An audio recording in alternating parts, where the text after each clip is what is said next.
April મહિનાની શરૂઆત સાથે જ કુદરતનો મિજાજ આખરે બદલાયો છે। ભુજ સહિત સમગ્ર કચ્છ જિલ્લામાં ગરમીનો પ્રચંડ પ્રહાર જોવા મળી રહ્યો છે। હવામાન વિભાગ દ્વારા આગામી દિવસોમાં હીટવેવની ચેતવણી પણ આપવામાં આવી છે, જેના કારણે જનજીવન પર સીધી અસર પડી રહી છે।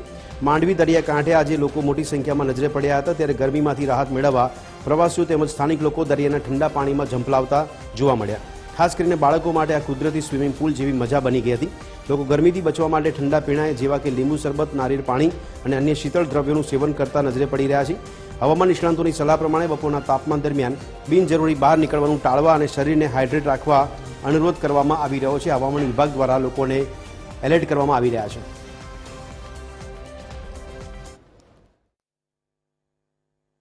અત્યારે સરકાર તરફથી 2 દિવસ માટે હીટવેવ જાહેર કરવામાં આવી છે, તો માણસોએ કાળજી લેવામાં નાળિયેરનું પાણી પીવું જોઈએ અને બને ત્યાં સુધી બપોરના ગાળામાં ઘરથી બહાર ન નીકળવું અને સ્કિનના પ્રોટેક્શન માટે સનસ્ક્રીનને એવું યુઝ કરવું અને બને એટલું પાણી પીવાની કોશિશ કરવી। દિવસભરમાં મિનિમમ 4 થી 5 લીટર પાણી પીવું, જેથી ડિહાઇડ્રેશનનો શિકાર ન થાય માણસો।